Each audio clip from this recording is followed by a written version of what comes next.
Have you ever been, swept up in a group's emotion, maybe acted in a way you wouldn't normally?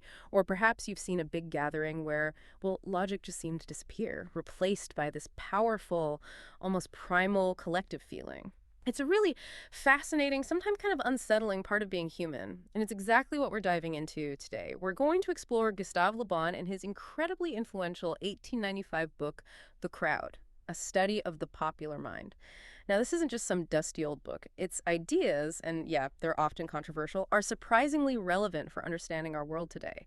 Think political movements or even the dynamics you see in online communities. So our mission in this deep dive is basically to give you a shortcut, a way into Le Bon's core ideas about how we change when we become part of a crowd. We're going to break down these sometimes pretty complex philosophical ideas. We'll define everything clearly, use real-world analogies to make it stick, and really step through it so you can grasp the important bits, even if you're totally new to this stuff. That's right. And Le Bon, well, he was a French sociologist, also a physician. He was writing during a time of massive social upheaval in France. Things like the Paris Commune were fresh in people's minds, you see. And those experiences, they really shaped his observations about how groups behave. Now, the crowd, look, it's definitely a product of its time. It has its imperfections, no doubt, like any scientific work from over 100 years ago would.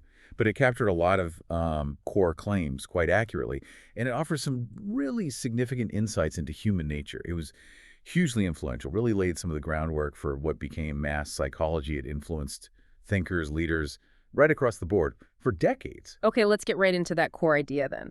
When Le Bon talks about a crowd, he's not just talking about like a bunch of people waiting for a bus. It's something deeper, right? What is a crowd for him? Right, exactly. For Le Bon, a crowd isn't just people physically together. He calls it a psychological crowd, or sometimes a collective mind. It's like this new entity that forms when people gather under certain given circumstances.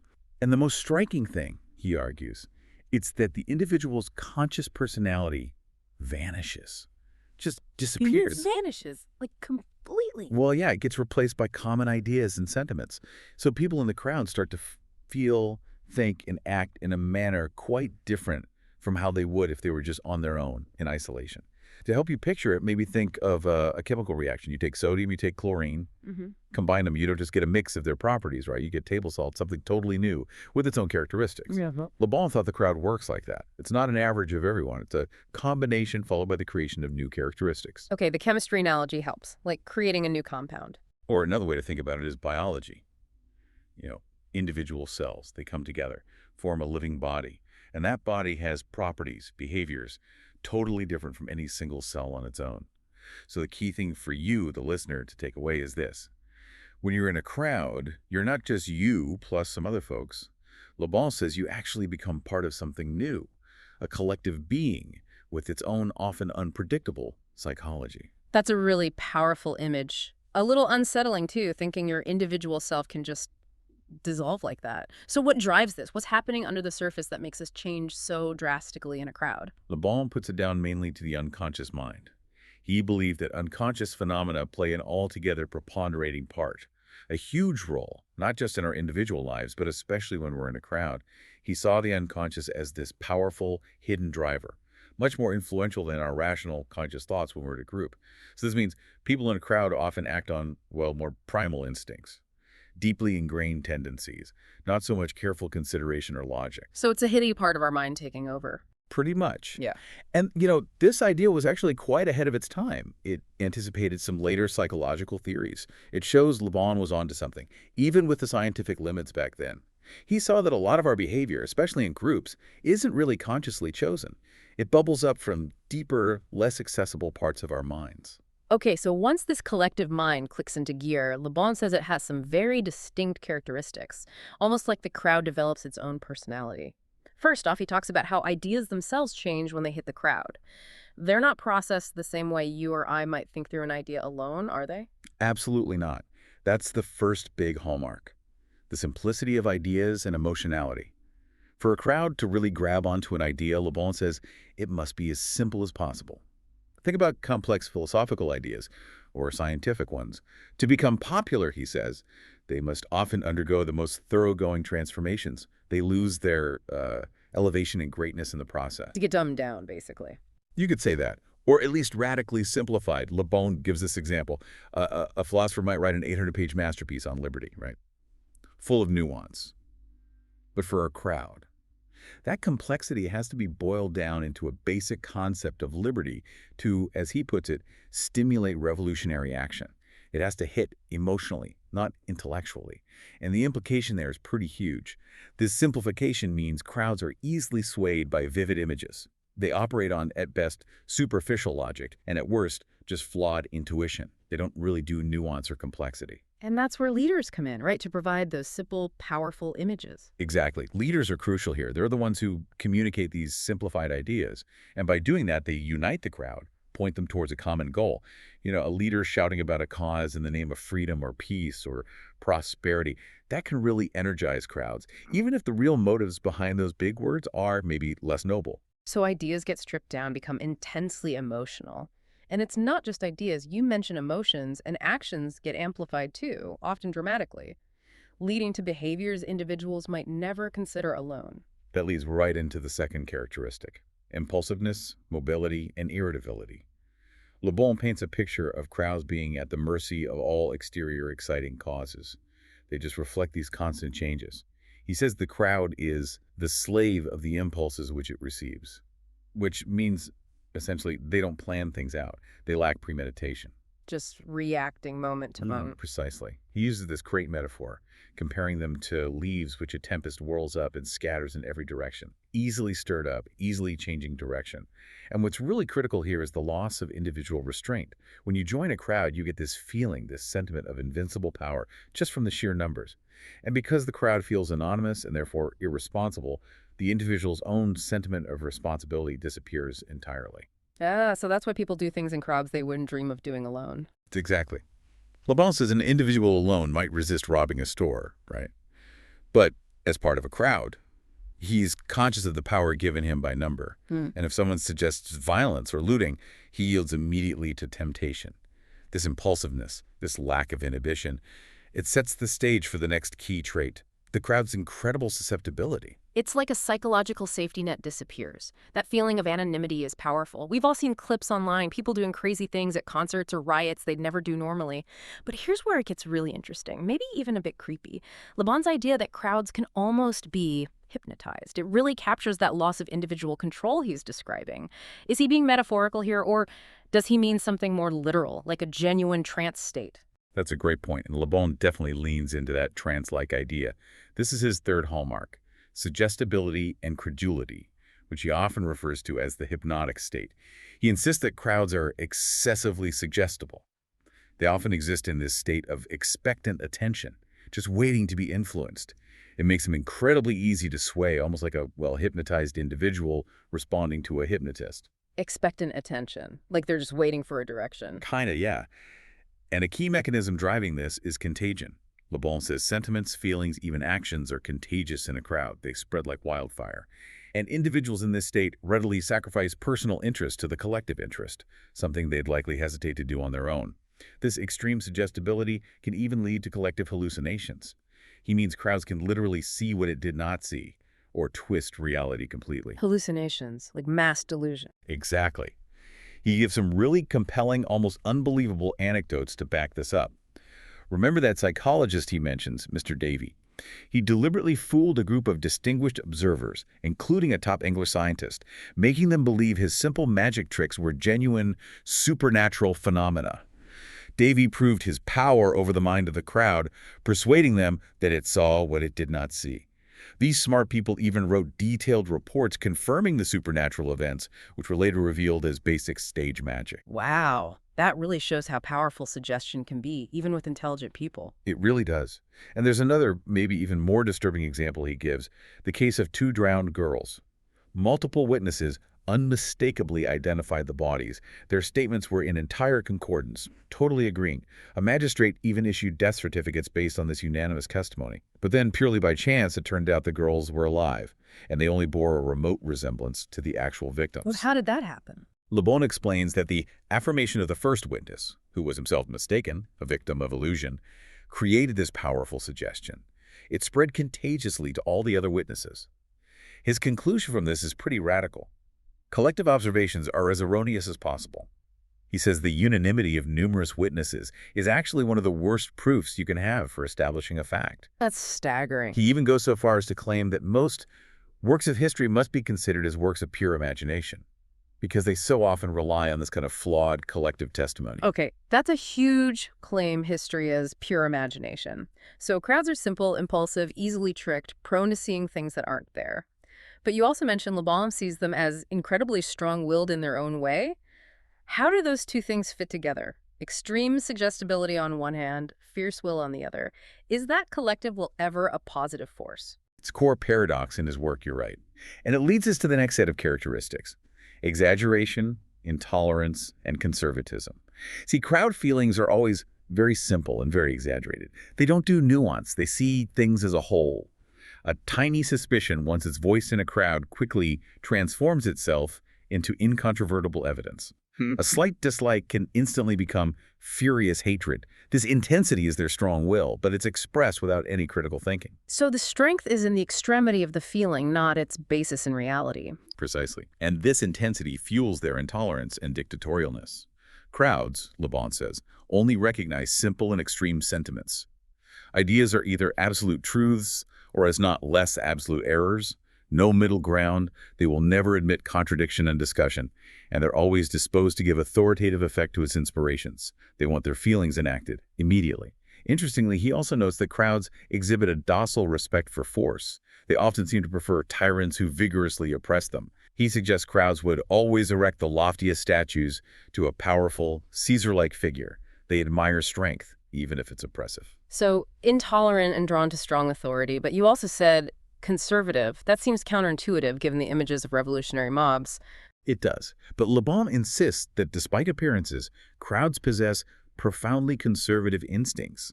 Those rebellious and destructive outbursts are always very transitory, fleeting moments. Fundamentally, he argues, they are instinctively hostile to changes and progress. They cling most tenaciously to traditional ideas. Yeah. He even makes this hypothetical point. If modern democracies with their current power had existed when things like mechanical looms or railways were invented, well, those innovations would have been impossible, or they would have been achieved at the cost of revolutions and repeated massacres. The crowd's deep-seated nature, he believed, leans towards keeping things the same, even when they seem most chaotic. So that strong will isn't about thoughtful determination. It's more like an unshakable, exaggerated conviction that's actually resistant to deep change. Okay. Given all this, the simplicity, the impulsiveness, the intolerance, the conservatism, how does LeBlanc think this collective mind affects the crowd's ability to think rationally? It sounds like reason must be the first thing to go out the window. You've hit the nail on the head. He's very clear on this. Crowds are not to be influenced by reasoning, plain and simple. Their arguments, he says, are of a very inferior kind. They're based on what he called apparent bonds of analogy or succession, basically jumping to conclusions based on superficial similarities. To really get this, his analogy for flawed reasoning is quite helpful. Let's break it down. He uses the Eskimo example. An Eskimo knows from experience that ice, which is transparent, melts in the mouth. So they see glass, which is also transparent, and conclude it must also melt in the mouth. Ah, okay. Connecting things just because they look similar on the surface? Exactly. It's associating dissimilar things possessing a merely apparent connection. The underlying properties are totally different, but that's ignored. He gives similar examples, like a savage believing eating a brave enemy's heart will transfer bravery, or a workman who's exploited by one bad boss and immediately concludes that all employers exploit their men. It's this immediate generalization of particular cases, without any real logic. So terrible at reasoning, but you mentioned imagination earlier. Right. In stark contrast to their poor reasoning, LeBlanc emphasizes that the figurative imagination of crowds is very powerful, very active. They think in images, often vivid, striking, emotionally charged images. And this powerful imagination, he argues, is actually the basis of their power for all the great statesmen of every age and every country. Leaders who understand how to strike it, how to create compelling images and stories that bypass reason and appeal directly to the crowd's emotions and imagination, those are the ones who succeed. This picture you're painting, the blind submission, the fervent belief, the power of images over reason, it really sounds like LeBlanc is describing a kind of secular religion for crowds. Like whatever the belief is, it's held with religious intensity. Is that how he saw it? That's an excellent connection. And it's precisely LeBlanc's sixth hallmark, the religious nature of crowd convictions. He argues that all crowd beliefs, whether they're explicitly religious or purely political or social, always assume a peculiar form, a religious sentiment.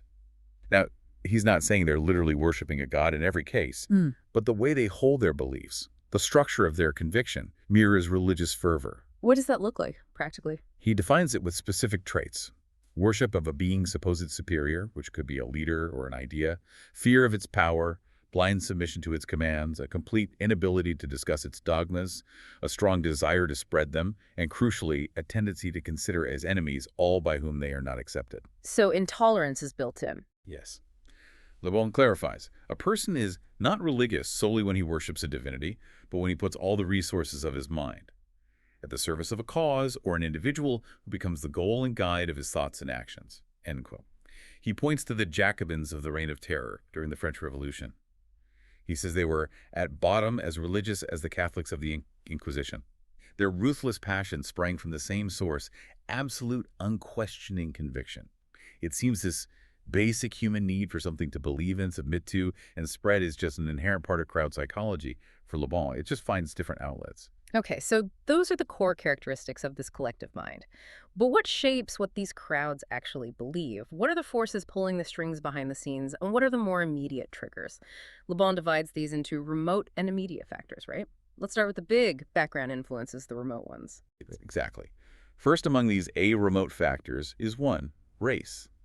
Now, this is a controversial one today, but for Le Bon, it had a predominating influence. He saw race as representing the suggestions of ancestors, the deep inherited foundation of thoughts and feelings that made different peoples distinct.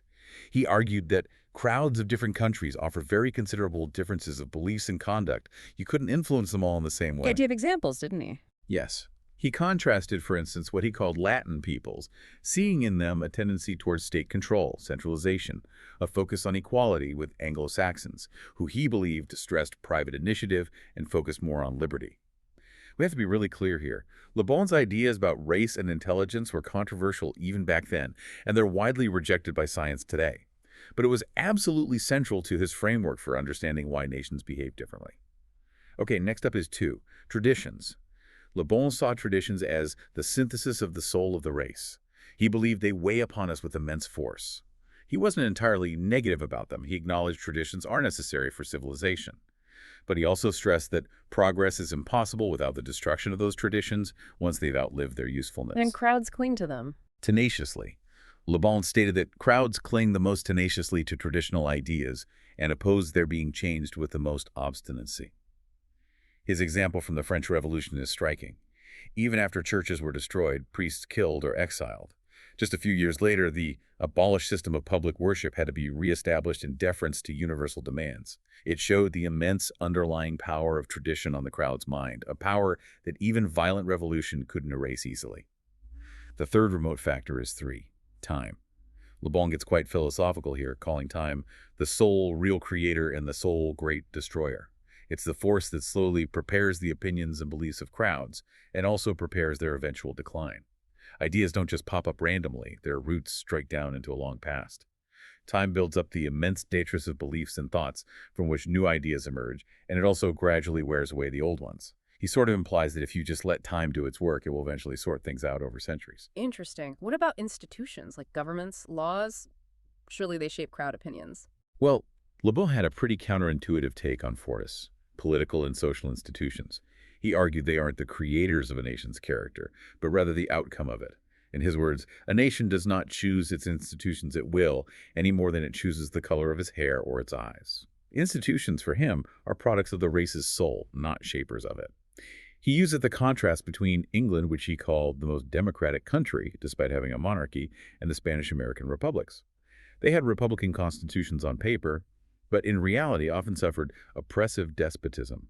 For Le Bon, this proved that institutions are labels which shelter the most dissimilar things under the same title. The underlying character of the people matters far more than the governmental structure. Okay, that's definitely a different way of looking at it.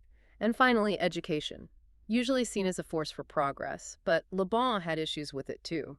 Oh, big time. His take on 5. Instruction and education is one of his most controversial points. The common belief back then, the democratic ideal, was that instruction is capable of considerably changing men, improving them, even making them equal. Le Bon flatly disagreed. He said this idea was in profound disagreement with the results of psychology and experience.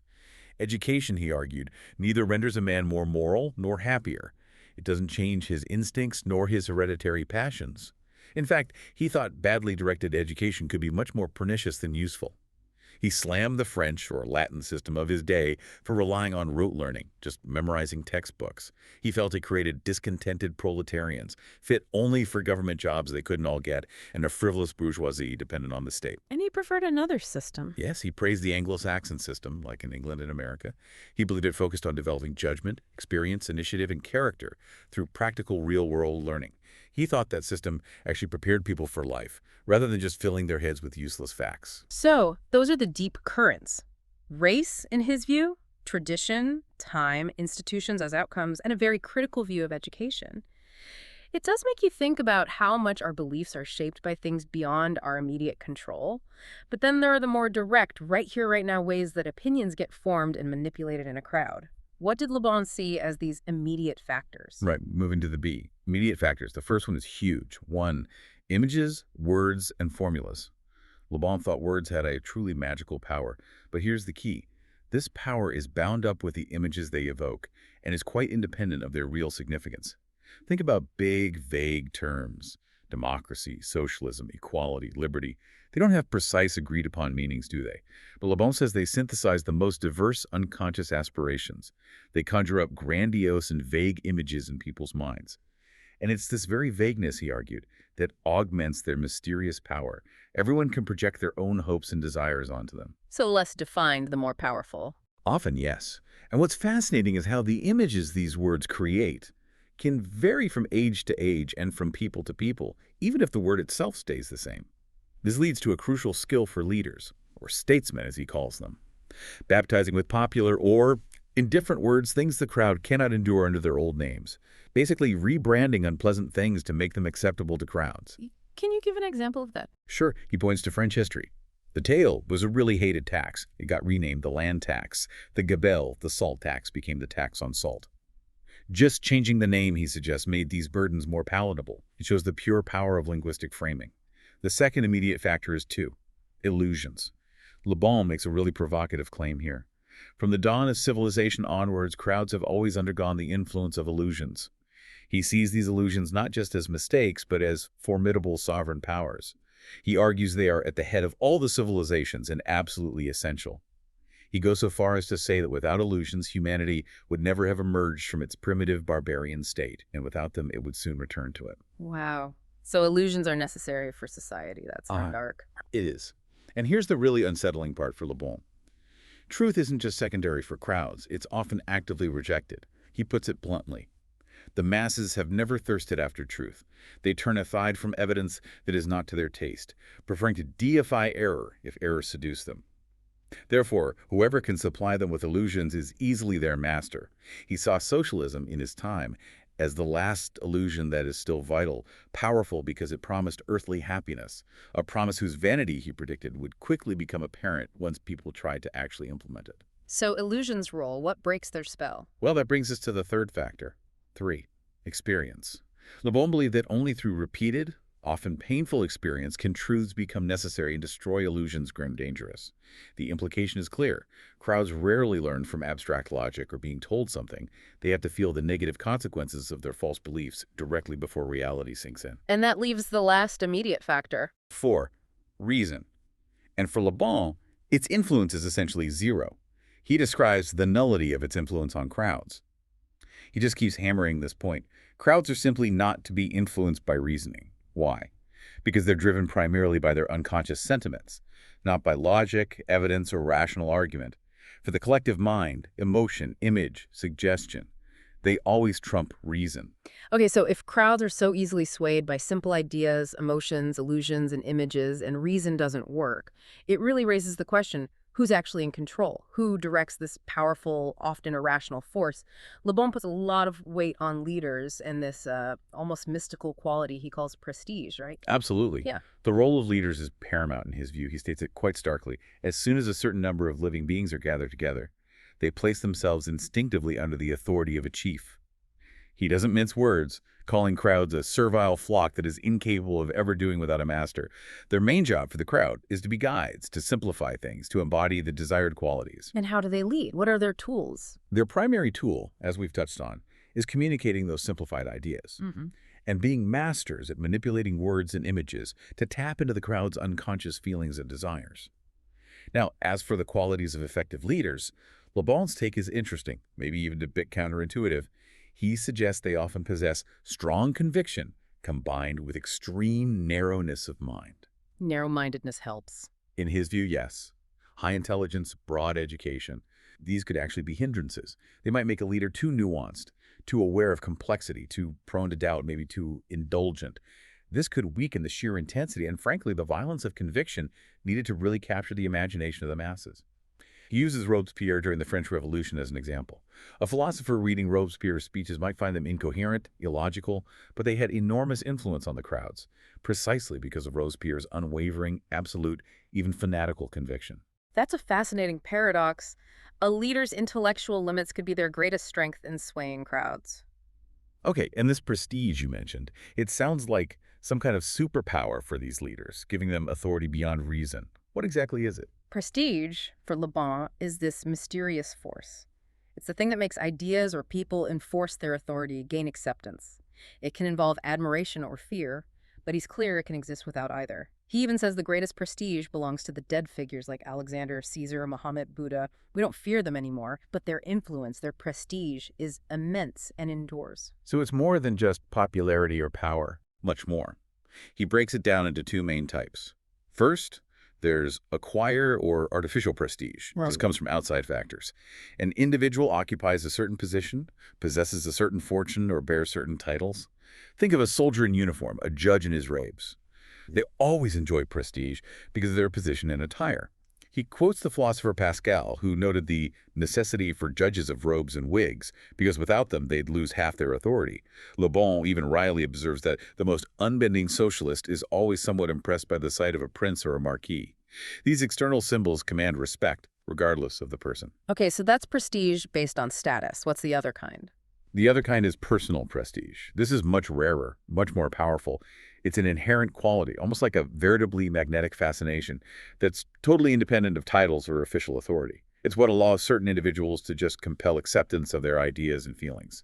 Le Bon says it makes them obeyed as is the tamer of wild beasts by the animal that could easily devour him. Wow, who had this kind of personal prestige? He points to the really big figures. Great leaders of crowds, such as Buddha, Jesus, Muhammad, Joan of Arc, and Napoleon. These individuals, he believed, possessed it to an extraordinary degree. He gives some incredible examples of Napoleon's prestige, like his marvelous return from the Isle of Elba. He lands with a tiny force, faces armies sent to stop him, and basically conquers France without bloodshed, just by looking at the generals sent to arrest him. They just submitted, overwhelmed by his presence. There's also the story of General Van Damme, a famously tough, brutal soldier, admitting he trembled like a child before Napoleon, ready to jump into the fire if ordered. It really paints a picture of charisma as an almost physical, irresistible force. That's astonishing power. But is it permanent? Can prestige be lost? Oh, absolutely. It's quite fragile, actually. Prestige disappears in a brief space of time if the leader lacks success.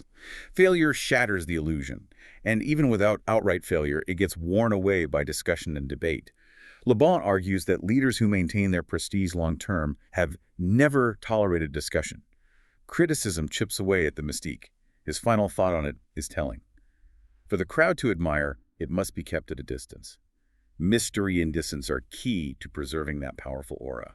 Okay, so Le Bon didn't just talk about crowds in theory. He actually looked at specific types of crowds in action to see how these principles played out in the real world. Let's dig into those examples, starting with what he called heterogeneous crowds. Exactly. Within a heterogeneous crowds, the first type he dissects is one, criminal crowds. And he uses the really grim example of the September massacres during the French Revolution. This was a horrific period marked by sinister memories. And the killing wasn't done by soldiers, but mostly by some 300 persons, ordinary folks, shopkeepers, artisans, clerks. So what did he observe about their behavior? He highlights the incredibly contradictory nature of crowd morality. These people were perfectly convinced they were performing a patriotic duty by massacring prisoners. nobles, priests. They even had a kind of rudimentary justice system, deciding guilt based on profession. Yet moments later, they could show tenderheartedness, weeping and embracing prisoners who were acquitted, showing transports of joy.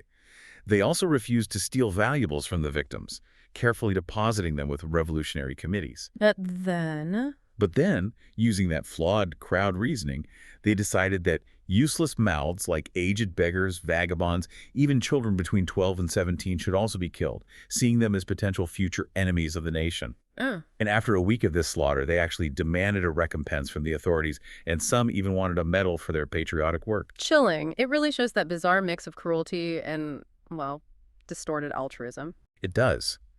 It shows how a crowd can operate under its own bizarre moral code, completely detached from individual conscience. Next, Le Bon looks at two, criminal juries. And here he makes a really striking point about the irrelevance of intelligence when it comes to crowd decisions. He claimed jury verdicts were often identical, regardless of whether the jury was made up of enlightened classes like professors or small tradesmen. For him, this proved the slight importance of the mental level once people form a collective mind. So what does influence juries, in his view? Sentiment. Overwhelmingly. He observed they are very strongly impressed by sentimental considerations and very slightly by argument. Logic and evidence often take a back seat. He gives examples. They cannot resist the sight of a mother giving its child the breast, or of orphans. A compelling emotional image could outweigh facts. He even notes, somewhat cynically, quote, "It is sufficient that a woman should be of agreeable appearance to win the benevolence of the jury." He also saw a bias in which sentiments mattered. Juries might show great pity for crimes of passion, like infanticide by a desperate mother, but have no pity for crimes from which they might themselves be the victims, like theft. And does prestige matter in the courtroom too? Absolutely. The power of prestige is strong. Le Bon states that name, birth, great wealth, celebrity, the assistance of an illustrious counsel stands him in extremely good stead. Status and reputation heavily influence the jury's perception, independent of the evidence. So even in a formal setting designed for rational judgment, like a jury trial, these core crowd characteristics, emotion over reason, susceptibility to influence, still dominate. That's pretty sobering. What about politics? What did he say about electoral crowds? Right, the third type, 3 electoral crowds.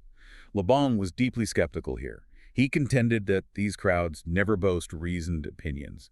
Their votes, their views, are largely in the hands of the election committees, often run by influential local figures like publicans who can sway working-class voters.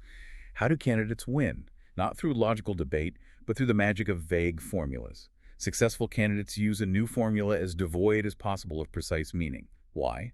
Because vagueness allows the slogan to flatter the most varied aspirations. Everyone reads their own hopes into it. He had an example for that too, right? Something about Spain. Yes, a powerful one. The Spanish Revolution of 1873. It was sparked by the slogan, Federal Republic.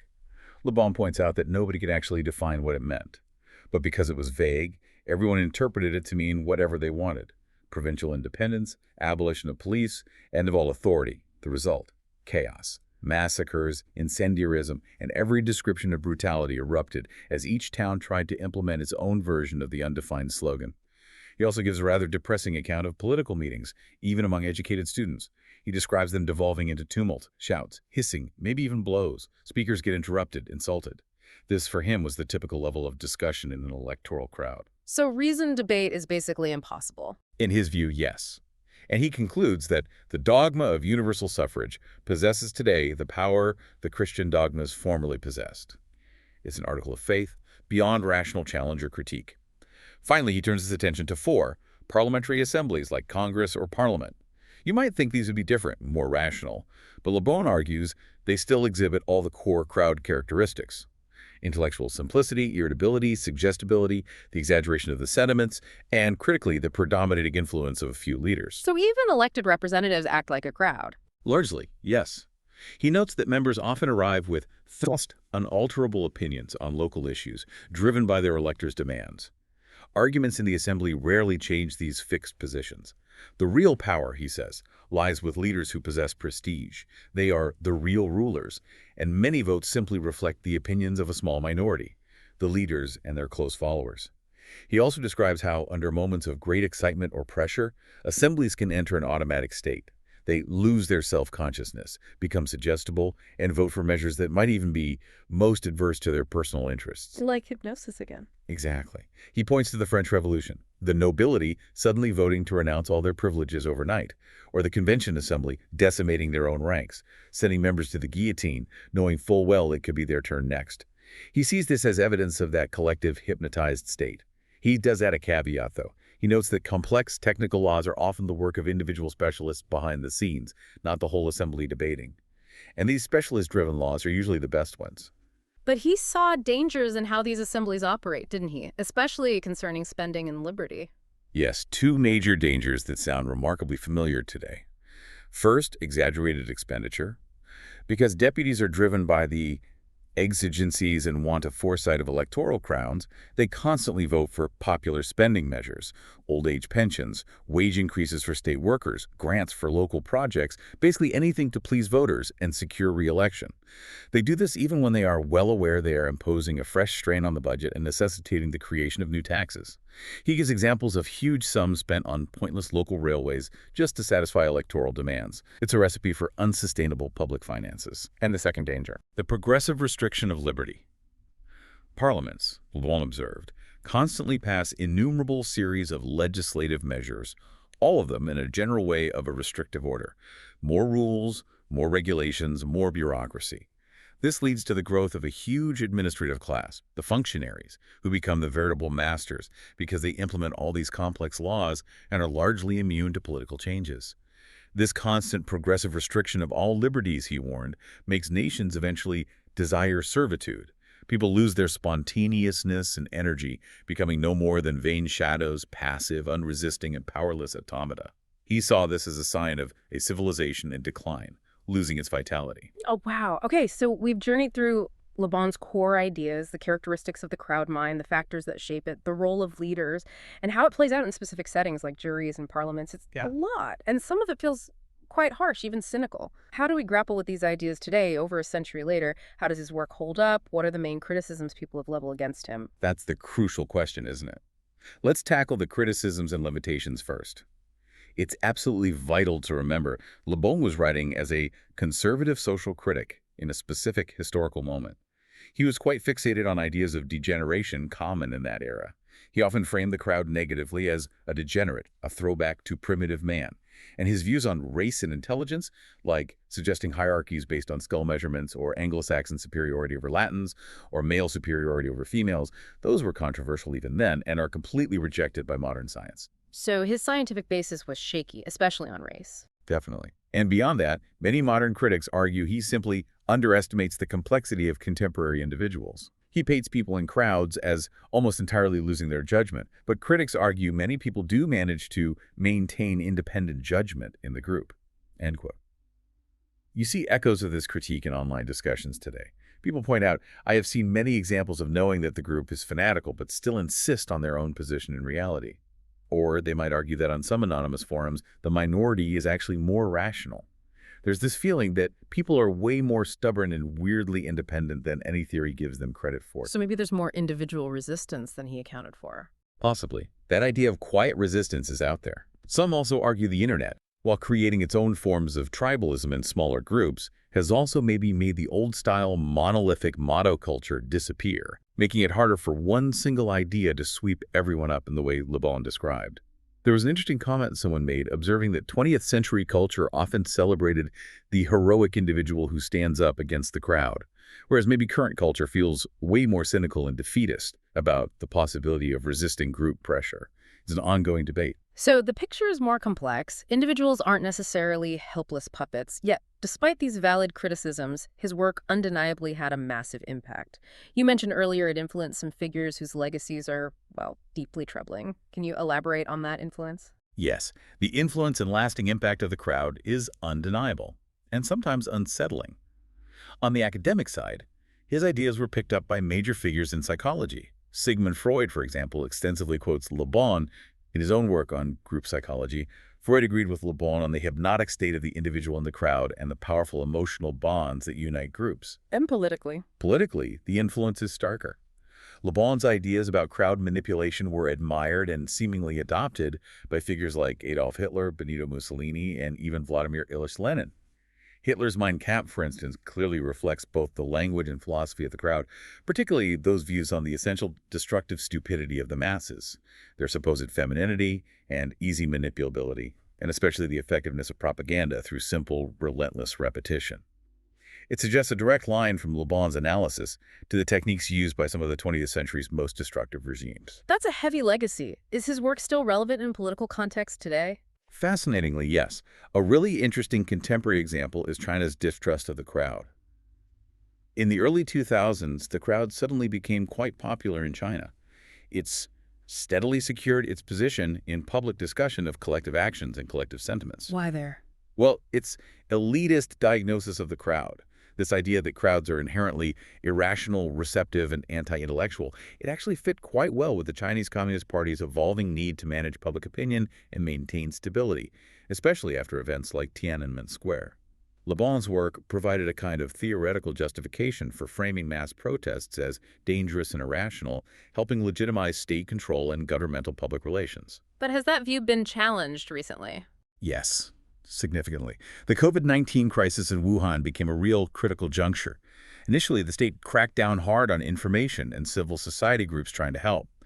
But then the suppressed public sphere erupted with surprising positive energy. Millions in donations poured in, volunteers organized spontaneously to deliver supplies, help medical workers. It was a massive bottom-up collective effort. And this positive collective action also led to political questioning, like the widespread mourning and calls for freedom of speech after the death of Dr. Li Wenliang, the doctor who was silenced for trying to warn people early on. So the crowd wasn't just destructive or irrational in that case. Exactly. This experience has started to challenge Le Bon's purely negative, foolish, and destructive portrayal of mass politics, at least in some Chinese intellectual circles. Even statist theorists are now grappling with the necessity of distributed public mobilization and anti-fragile governance. They're starting to see that maybe collective action can be necessary and constructive. It's still a long, thorny road ahead, but the Wuhan crisis has definitely opened up new perspectives on the crowd's potential, moving beyond Le Bon's purely negative view. Okay, so what does this all mean for us right now? We've taken this deep dive into Le Bon's The Crowd. It's definitely revealed some powerful, often uncomfortable truths about how we behave in groups. It's a lens, really, for looking at history, but also our world right now, Yeah. social media mobs, political rallies, all of it. Absolutely. Just to quickly recap the key takeaways. Le Bon's psychological crowd is this distinct entity where our individual selves can kind of dissolve into a collective mind. This collective mind is driven by simple ideas, strong emotions. It's highly suggestible, often irrational, and surprisingly conservative underneath.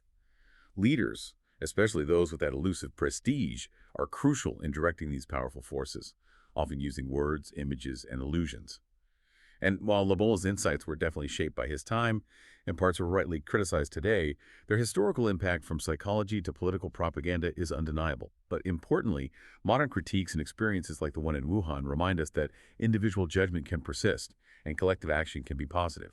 The story isn't entirely one-sided or bleak. So, as we wrap up, here's something for you, our listener, to think about. Considering Le Bon's powerful insights into crowd psychology, how easily we can be swayed, how reason can vanish, but also considering the modern critiques that remind us of our individual agency and the potential for constructive group action, how can you navigate these forces in your own life? How do you maintain your own unique perspective, your own critical thinking when you're part of a group, online or offline, while still engaging constructively with your communities? It's a tricky balance, isn't it? It really is. That fundamental tension between our need for individuality, our autonomy, and our deep-seated human tendency to be influenced, even transformed, by the collective that remains a central challenge. It's key to understanding ourselves and the incredibly complex societies we live in. It's a dynamic that's always shaping our world. And just being aware of it, I think, is probably our best defense and maybe our greatest strength. Well said. Thanks for joining us for this deep dive into Gustave Le Bon's The Crowd. It's certainly given us a lot to think about. Until next time, keep thinking, keep questioning, and keep exploring.